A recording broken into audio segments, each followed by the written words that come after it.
See what you made me do?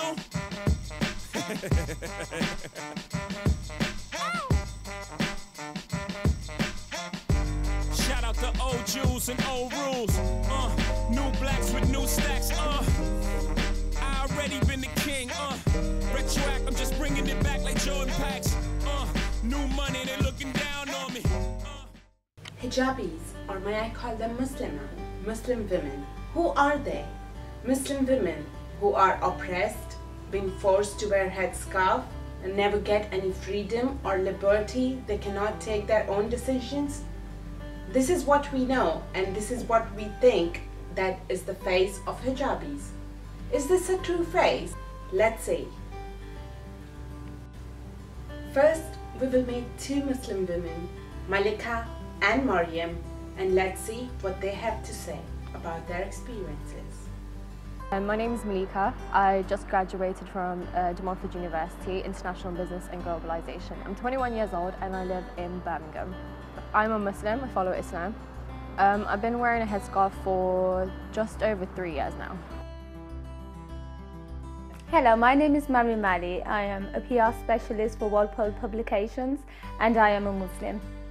When I put on my scarf, I kind of went, I put on my scarf but I didn't tell anybody, and then I put it on at the start of Ramadan, and my family were obviously extremely happy for me, but as well as them being happy, I felt happy within myself that I was strong enough to make this decision and overlook what everyone else was saying, overlook all the negativity, and it just makes you a stronger person because you make a decision and you stick to it, and you feel like, rather than oppressed, you feel like you have more freedom for the fact that you did put it on.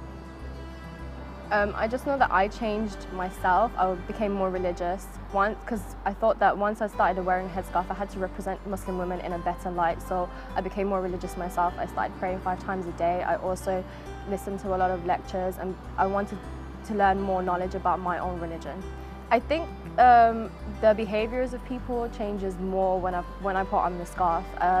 The reason why I put on a scarf was I just learned more about my religion.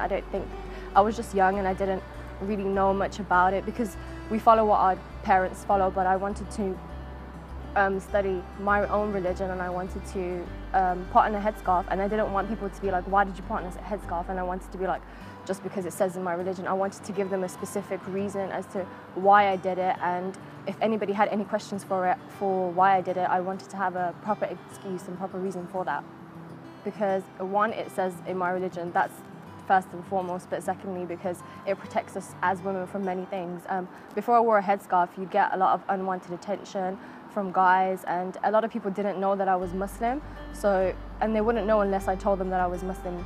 The headscarf is a visual for people to see, like they wouldn't have to ask me whether I'm Muslim or not, they would just look at the way that I dress and the scarf on my head, and they would be able to tell that I'm a Muslim straight away. Yeah, I mean, when I did put on a headscarf, everyone asked me what was the reason, and it was purely because I wanted to. My parents have never ever told me, you know, you should definitely wear a headscarf. I've never felt any pressure from anybody in my religion or in my family to tell me to put on a headscarf. It was purely on my decision, and I don't think any woman that puts on a headscarf feels the need, does so because she's been forced into it. I think a large majority of people who put on the hijab is purely for their own reasons and out of their own will. And I don't think it stops you in anything. Like, I've graduated, I'm going to pursue my career, you know, we drive, we buy a house, we do exactly the same activities, we go to the gym, we go out with our friends. I think it's exactly the same. Like, I think I would still be doing those same things if I wore the hijab or if I didn't wear the hijab. There's absolutely no difference in the things that I'm doing with my life right now. Every time people look at me, they never assume that I'm a Muslim. Just because I don't wear a hijab. I've got a Quran in front of me right now, and I always keep my Quran with me. It's something that makes me feel better as a person, but also, just because I don't wear a hijab doesn't necessarily mean I'm less of a Muslim. It's just because I choose not to wear a hijab. It doesn't state in the Quran. I've read it thousands of times. It doesn't state that you have to wear a hijab. It's totally your choice. Okay, I think that Islam is based on 5 pillars. If you don't respect those 5 pillars and you don't follow them, then that's questionable whether you belong in Islam or not. But to say that a hijabi is different to a non-hijabi, first of all, you shouldn't be judging, and I think that we lead very similar lives. It's just a piece of cloth that hijabis choose to wear. That's all it is, and I think we need to accept that and embrace that. If I choose not to wear a hijab, it doesn't concern you, and it shouldn't concern anybody else. It's just the way I live. Whereas if a hijabi wears a scarf, she shouldn't be judged. Fashion has always been a hobby of mine. Like, it's something I'll always remain doing, even though I don't do it in my job. I constantly look at Instagram photos and I follow fashion bloggers, and I do have a fashion blog. I'm always out and about. I love going to fashion museums, love Alexander McQueen, a British fashion icon. He's amazing. Yeah, fashion's like a big hobby of mine, but also sports. I love running, keeping fit. No experience makes me regret wearing a headscarf. I mean, now the media's perception of Islam is quite different, and I heard a lot of stories from sisters who have been affected in a negative way by people slandering them and telling them to get out this country or to get off the bus because their people don't, because our people shouldn't be, you know, in this country. But myself, I haven't experienced any of that, and I'm quite grateful for that.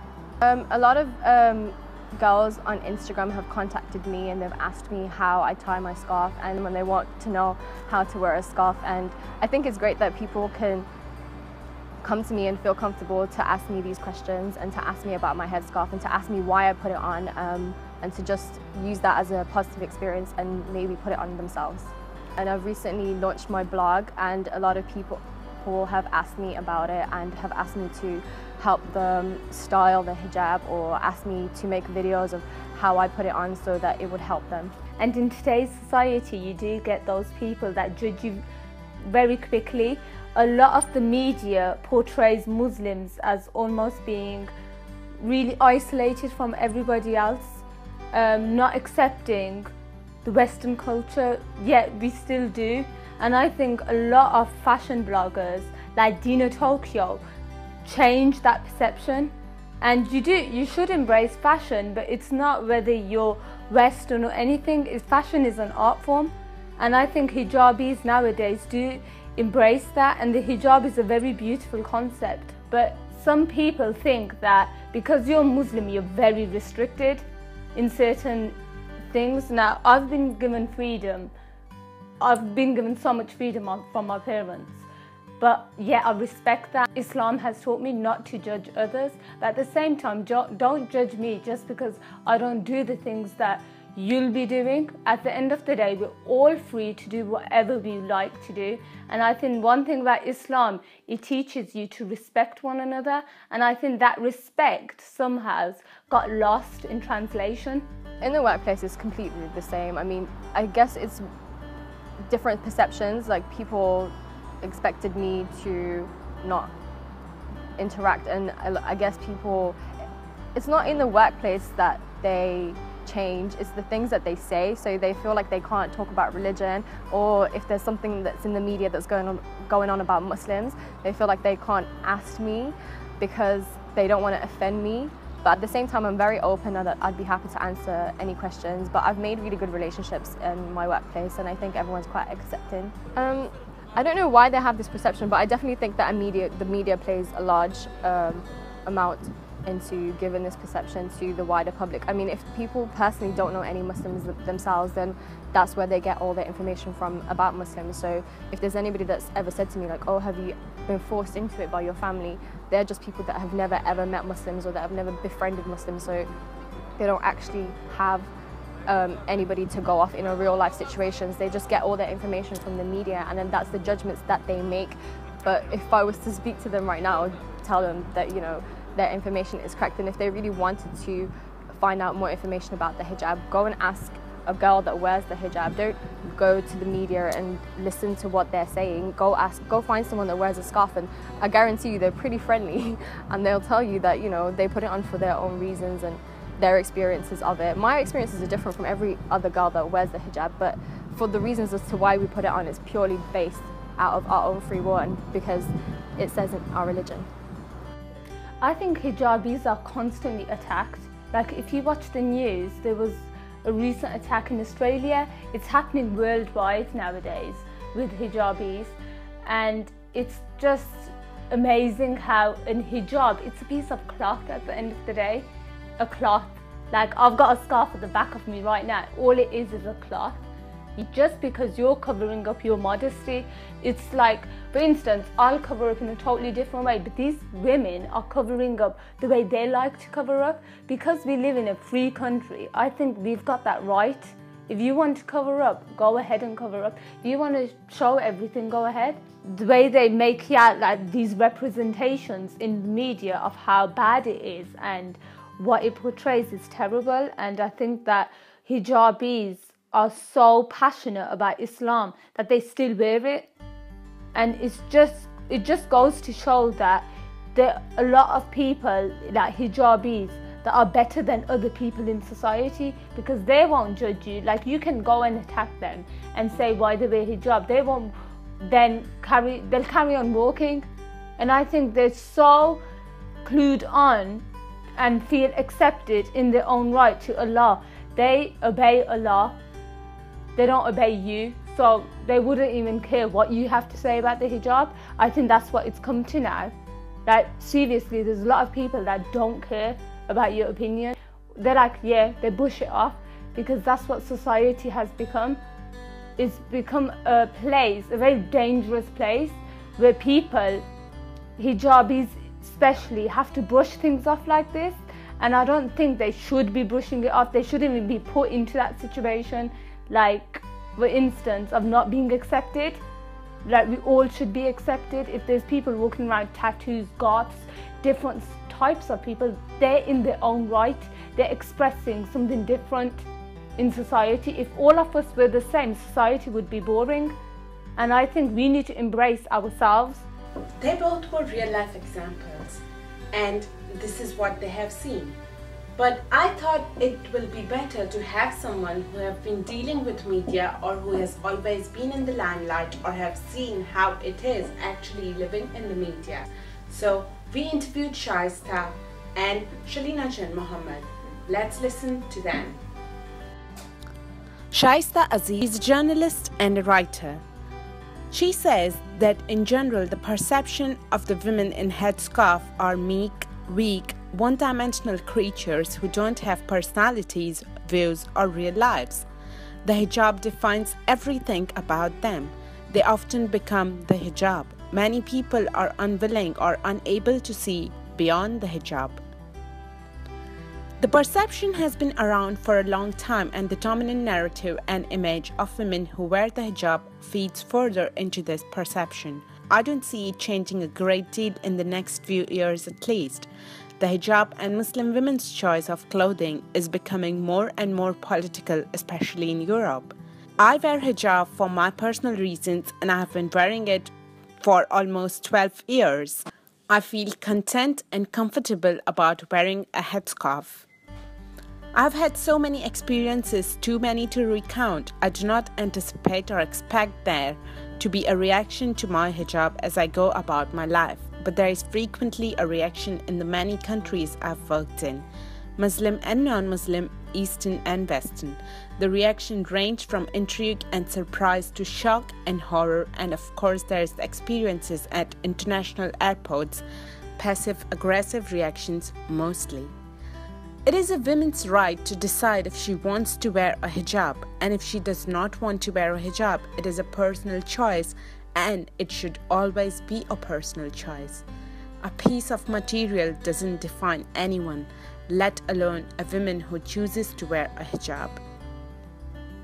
My name is Shalina Jan Muhammad, and I'm a writer. I feel wonderful choosing to dress in this particular way. I'm expressing something that's so important to me in the society I live in, and that it's something important to say for myself, but also for those around me. So it's a really wonderful and uplifting experience. I really enjoy it. Well, certainly my own experience has been that people are quite surprised that we have our own voices, that we have opinions, and that actually we go about quite normal day-to-day lives. That's been the reception that I've seen in my own life, but also to the book. And I think when people meet a woman who's wearing a headscarf and see that she's actually just like any other woman, that's the real surprise. Absolutely, I think it can be changed. And again, my own experience has been either from the book or when I've spoken to people, that they realise that by expressing our own anxieties, our own experiences, and being really honest about it, that actually we are going through very similar struggles to everybody else, and actually it's building that human connection that's really important. So absolutely, I think that opinion can be changed and should be changed just simply by reaching out our hand and expressing who we are as human beings. The important thing to emphasise, of course, is that it's absolutely my own choice, and it was something that I decided for myself that I wanted to wear. I've been wearing it for so many years, I don't even want to tell you, because then you'll know that I've been around for centuries and centuries. But for me, it's really about expressing a modest way of being, about dressing in a way that doesn't deny that women and men can dress beautifully, that we have aesthetics, but that there's a certain way of interacting in society that we want to uphold, and that applies to both men and women. And for me, that involves covering my hair as well as my body, so I'll wear things that are long sleeved, that are down to my ankles, to just preserve a certain sense of modesty in the way that I present myself to people around me. It's such a great question about why we start to do things that are not the norm in society, and for me it was about something that was important, something that is an act, that is an expression of who I am on the inside. So because I decided that's what I wanted to be, it felt very straightforward and it felt very easy. And I think for a lot of women it can be a struggle, because we're trying to do something that isn't the norm around us, but once you accept that that's who you are, it actually becomes very easy. And I think for people who haven't had that experience, or for a lot of women who try and wear a headscarf but don't have that emotion behind it, that spiritual driver, it can feel a very strange experience because it's dressing in a different way. But when you have that idea of why you want to do it, that intention, then actually it becomes quite straightforward. That level of perception that sometimes there's a negativity towards Muslim women, there is a certain sense that perhaps I'm ignorant, that I can't speak English, that I don't have my own voice, that I'm being forced to dress like this. These are all the kind of experiences that I have, and for me it's just about addressing whoever's got that opinion, setting them straight, and then moving on. That's been the way that I've dealt with it.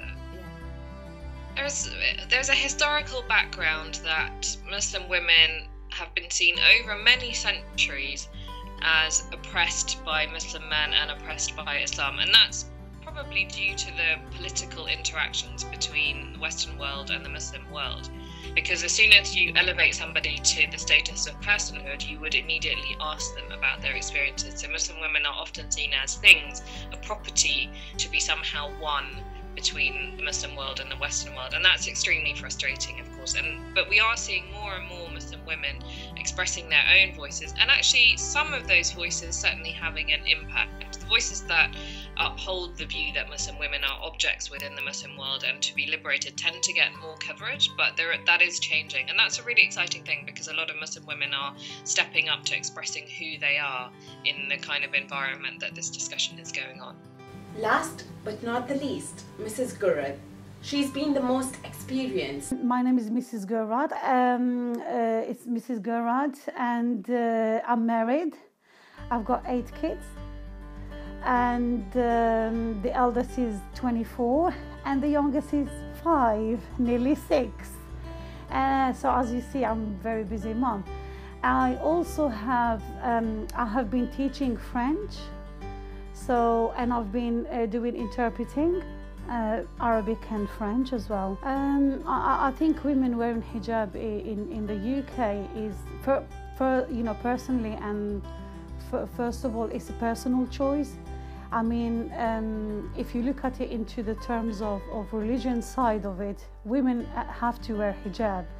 You have to cover yourself when you go out. There's 2 surahs in the Quran. The first one is Surah An-Nur. Nur means, it's an Arabic word which means light. And where Allah subhanahu wa ta'ala, God, He said to the Prophet Muhammad sallallahu alaihi wasallam that the women have to, to cover yourself when you go out, to be identified as Muslim. And that's the main perspective of why do we wear hijab. And the other surah or the other chapter is chapter al-Ahzab. And al-Ahzab means like a group, collective group of, you know, of people, where also it was mentioned that women should wear hijab, cover themselves before going outside their, you know, their home. First, I wore the headscarf when I was 11 years old. And, you know, and I'm 40 something. I'm not going to tell you my exact age. Yeah, so I wore hijab because my parents told me to do so. But then I could never imagine myself not wearing hijab, because even I was little, 11 years old, but you know, I still had that feeling that yes, I have to wear it.